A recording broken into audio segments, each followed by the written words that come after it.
Several agencies, including the IMF and the World Bank, have projected lower growth rates for the Indian economy for the financial year 23-24 than the 7.2% estimated by the April, estimated by the RBI in the April. The central bank has now lowered its forecast to 6.8%. Given the current situation, with the quarter two financial year 23 GDP growth rate clocking in at 6.3%, the economy is likely to grow at 6.5 to 7% in this fiscal year. Now, it is difficult to arrive at a precise estimate for the growth this year with unprecedented economic uncertainty worldwide due to the Ukraine and Russian war and various geopolitical situations around the world, including high global inflation, synchronized monetary tightening by the countries like US, and the impact of Ukraine war, as discussed earlier.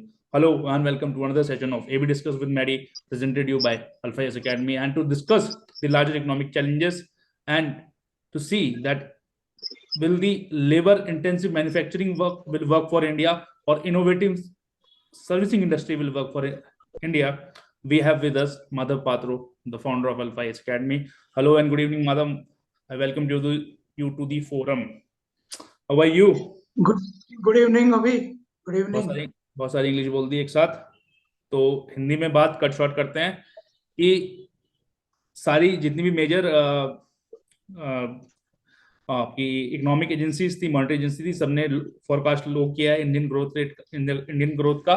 In fact RBI ने खुद जो है growth को नीचे कर दिया है और जो है इंटरेस्ट रेट्स बढ़ा दिए हैं।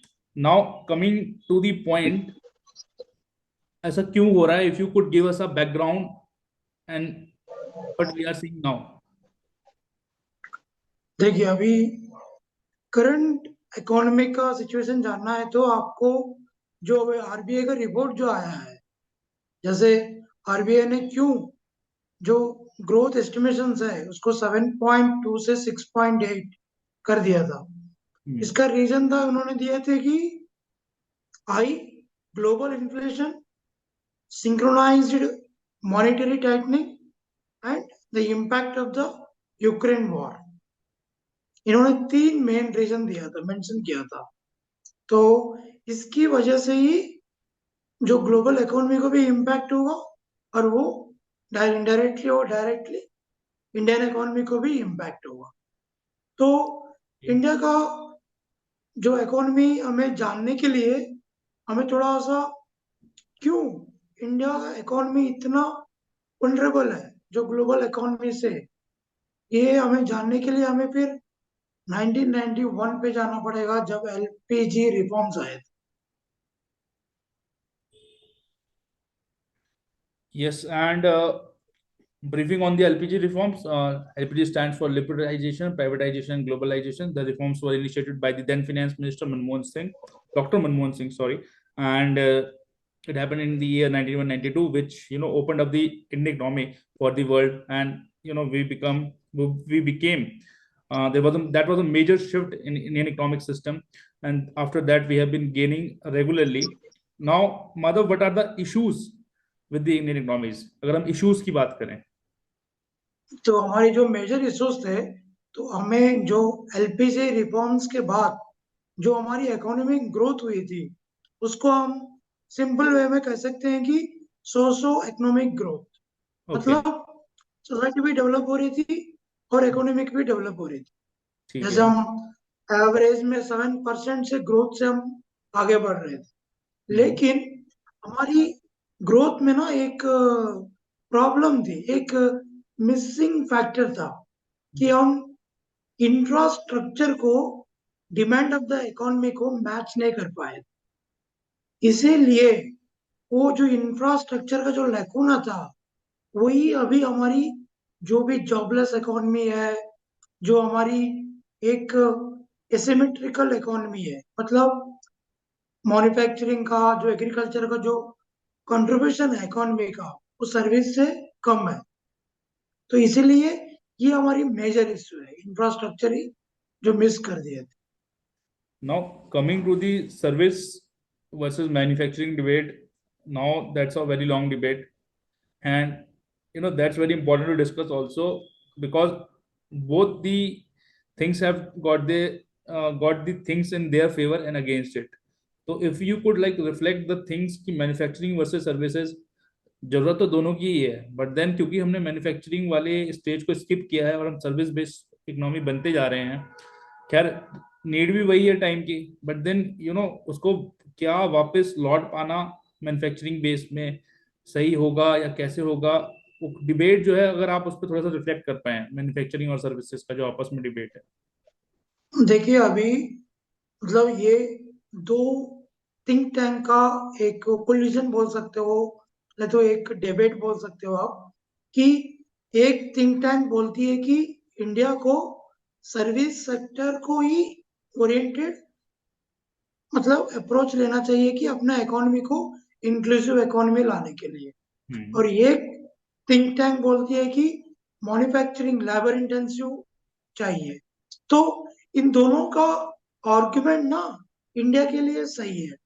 फॉर एग्जाम्पल देखिए, जो सर्विस सेक्टर को जो आर्गुमेंट देते हैं वो कुछ तीन मेजर पॉइंट बोलते हैं, कि बोलते हैं कि इंडिया को जो 1991 रिफॉर्म थे वो भले सोशो इकोनॉमिक ग्रोथ था, फिर भी वो इनइक्वालिटी, तो मतलब जो कॉन्सेंट्रेशन ऑफ द वेल्थ है उसको रिगुलेट नहीं कर पाया, और इंडिया को इतना रोबस्ट भी नहीं बनाया था कि किसी इकोनॉमिक क्राइसिस से रेजिलियंस डेवलप हो। क्यों?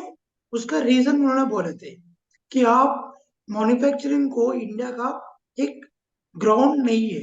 क्यों? इंडिया में ना लैंड ग्रैबिंग मेजर इशू है। लैंड ग्रैबिंग, जो लैंड एक्विजिशन आप करते हो ना प्रोसेस, वो नहीं कर पाओगे।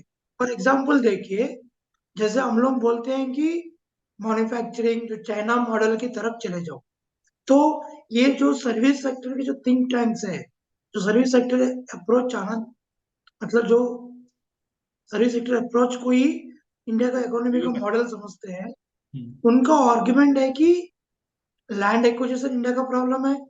आप चाइनीज जो मॉडल है वो एक्सपायर हो चुकी है, वो 90s 80s और 90s में वो मॉडल चलता था। अभी वो चाइनीज मॉडल रेप्लिका अभी ग्लोबल में एक्सेप्टेड नहीं है, क्योंकि ग्लोबल का मार्केट चेंज हो चुकी है। और उनका थर्ड आर्गुमेंट है कि इंडिया का ना गवर्नेंस जो है वो चाइना जैसा अथॉरिटेरियन नहीं है। फॉर एग्जाम्पल देखिए, हमारी जो मुंबई और अहमदाबाद का जो हाई स्पीड रेल प्रोजेक्ट है, हम कितना सालों से बात कर रहे हैं, 10-15 मिनिमम 10 साल से तो बात कर रहे हैं।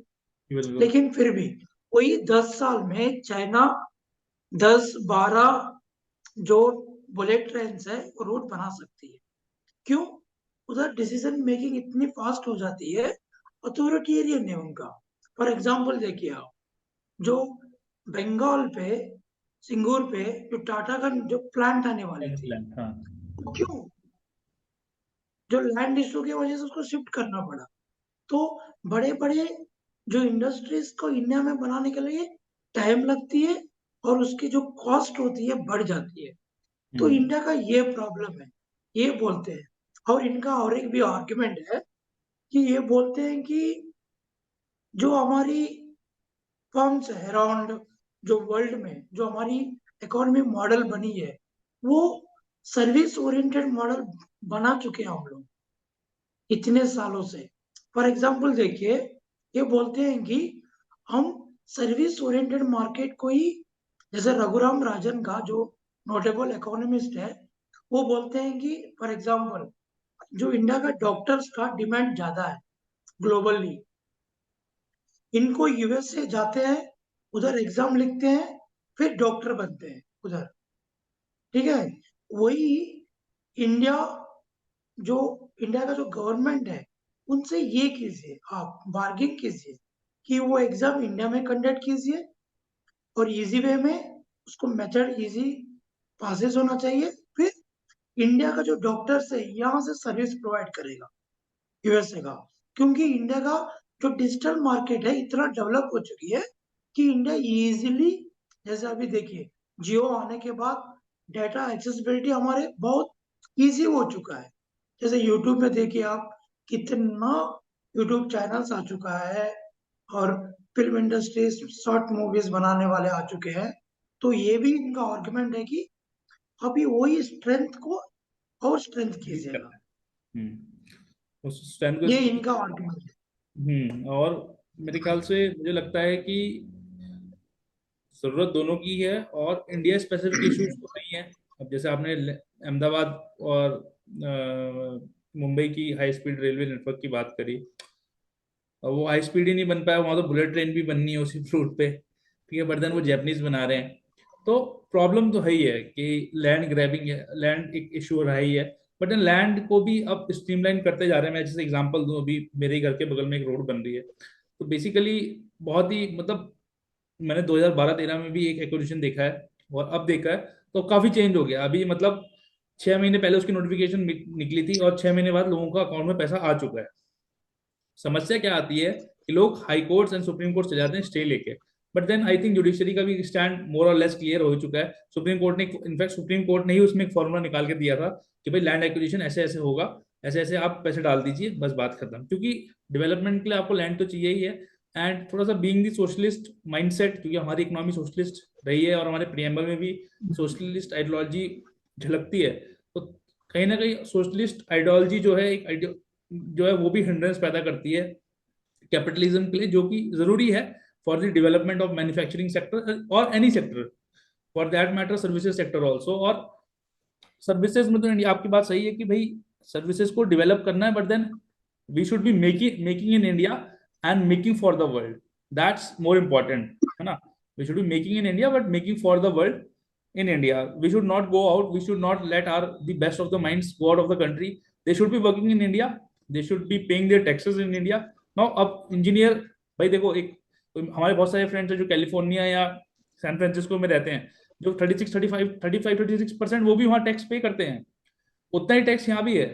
तो अगर हम ऐसा इकोनॉमिक सिस्टम या हम ऐसा इंफ्रास्ट्रक्चर या ऐसा उनको स्मार्ट सिटीज, भाई एक क्वालिटी ऑफ लाइफ के लिए तो आदमी भागता है वहाँ, अगर उनको वो यहीं दे पाए, उस ब्रेन ड्रेन को रोक पाए, तो वो बहुत ज्यादा जरूरी है। एंड मेरे को लगता है कि अगर थोड़ा सा इंफ्रास्ट्रक्चर बढ़िया कर दिया जाए तो वो रुक भी जाएंगे। और सर्विसेज के लिए तो ये वो वे फॉरवर्ड है। और इनफैक्ट मैन्युफैक्चरिंग के लिए तो जरूरत है ही है कि अब एमएसएमई को ग्रो करना जरूरी है। इनफैक्ट आपने यूट्यूब की बात करी, तो यूट्यूब में जितने भी चैनल्स है, they are also known as the growing MSMEs. हमारा भी चैनल एक एमएसएमई है ठीक है, ऑन अ लाइटर नोट, वो भी अपने आप में एमएसएमई है। और बट देन हमें लार्ज, देखो हमें हर चीज का कॉम्बिनेशन चाहिए। हमें स्मॉल इंडस्ट्रीज भी चाहिए ताकि लोकल एम्प्लॉयमेंट प्रोवाइड कर सकें, बट देन हमें लार्ज इंडस्ट्रियल हाउसेज भी चाहिए जो वर्ल्ड के लिए क्रिएट कर सकें, जहाँ पे कि वर्ल्ड क्लास इंफ्रास्ट्रक्चर हो, वर्ल्ड क्लास इंजीनियर हो, वर्ल्ड क्लास थॉट प्रोसेस हो, वर्ल्ड क्लास R&D हो, वर्ल्ड क्लास मैन्युफैक्चरिंग हो। और आई वुड लव कि किसी दिन हम फ्रांस को या जर्मनी या यूएसए को डिफेंस इक्विपमेंट्स, उनके फाइटर्स यू नो दे पाए। But then that's a very, that thing is a very बहुत दूर की बात है। बट देन सोच तो सकते हैं, क्योंकि अगर आज सोचेंगे तो कल कर भी पाएंगे। मतलब any concluding remarks on the present देखिए, इकोनॉमिक। आपने जैसे कंक्लूडिंग रिमार्क्स, तो इसके लिए कुछ मतलब ज्यादा नहीं है। लेकिन हाँ देखिए, हम एक बात बोल सकते हैं कि कुछ सर्विस सेक्टर का जो आर्गुमेंट है, जो पहले पहले मैंने बोला था कि रघुराम राजन का जो बोले थे, जी। उसके बाद और एक वही स्कूल और एक बोलती है कि जो हम्म ईस्ट एशिया का जो मैन्युफैक्चरिंग स्टोरी है, हम्म जैसे वियतनाम, जो ईस्ट एशिया का जो डेवलपमेंट है, वो इंडिया रिप्लिकेट नहीं कर सकती। क्यों? फॉर एग्जाम्पल देखिए, जो आत्मनिर्भर भारत है, हम्म जो आत्मनिर्भर भारत जो इनिशिएटिव है, उनकी आर्ग्यूमेंट है, वो बोलते हैं कि इंडिया को ना एक कैपेबल बनाने के लिए कोशिश कर रही है, लेकिन हम्म किस बेस में कर रही है? कि आप ट्रेड प्रोडक्शन प्लस ट्रेड तारीफ दे के प्रोडक्शन कर रहे हो। तो ये क्या होगा, इंडिया को ना, ये क्या होगा कि डोमेस्टिक मार्केट को ही ये करेगा, डोमेस्टिक मार्केट को ही फुलफिल करेगा। लेकिन इसका कॉस्ट क्या होगा कि डोमेस्टिक मार्केट ज्यादा आपको हाई कॉस्ट, डोमेस्टिक जो कस्टमर्स होते हैं उसको हाई कॉस्ट देना पड़ेगा। जब हाई कॉस्ट डोमेस्टिक कस्टमर देंगे, तो इकोनॉमी क्या होगा कि जो एक्सपोर्ट ओरिएंटेड को ये करेगा, मतलब ज्यादा पुश नहीं करेगा, तो फिर एक्सपोर्ट जो ओरिएंटेड गुड्स है वो ऑटोमेटिक डिक्राइज हो जाएगा। तो ये एक है। तो और एक है कि जो NASSCOM का जो रिपोर्ट है वो बोलती है कि इंडिया का जो डिजिटल इकोनॉमी है ट्रिलियन इकोनॉमी हो सकती है, ठीक है। लेकिन अभी ये भी सोचना पड़ेगा, जो अभी सेकंड स्कूल का आर्गुमेंट है कि मैन्युफैक्चरिंग अब तो चाहिए। क्यों? इंडिया को ना, जैसे अभी समझो सर्विस सेक्टर इतना भी डेवलप कर लो, अभी क्या हो रहा है, 32.28% ही जो हमारी जॉब्स को कंट्रीब्यूट करता है, 60% जीडीपी कंट्रीब्यूट करती है, लेकिन जॉब नहीं है। जो हमारी जॉबलेस इकोनॉमी है हाँ, ये इनडायरेक्टली सर्विस इकोनॉमी का वजह से ही है, क्योंकि सही बात है। ज्यादातर जो जॉब है वो एग्रीकल्चर मैन्युफैक्चरिंग करती है। मैन्युफैक्चरिंग, तो नो डाउट। ये क्या होगा कि अभी argument labour intensive versus service intensive जो चाहिए, ये तो बैलेंस वे में जाना पड़ेगा, क्योंकि लेबर इंटेंसिव जो मैन्युफैक्चरिंग ही दे सकती है एट द सेम टाइम। जैसे रघुराम राजन का भी सही है, जहाँ स्ट्रेंथ है उसको स्ट्रेंथ करो, और अभी जो है जो मैन्युफैक्चरिंग को भी इम्प्रूव करो, यही कंक्लूजन बहुत सारे इकोनॉमिस्ट बोलते हैं। Absolutely, and that's the way forward. That the service industry is going good, but then it should be make in India and making for the world, and for the manufacturing sector, a lot of ground has to be covered. And on that note, we'll conclude for today. Thank you very much, Madhav, for joining us. And I wish you like this session. And if you have any feedback and comment, you can always contact us at 8630711706. And also you can comment in the comment box. We'll be happy to help you. And on that note, have a nice day. Keep happy, keep smiling, and keep loving. Take care. Thank you.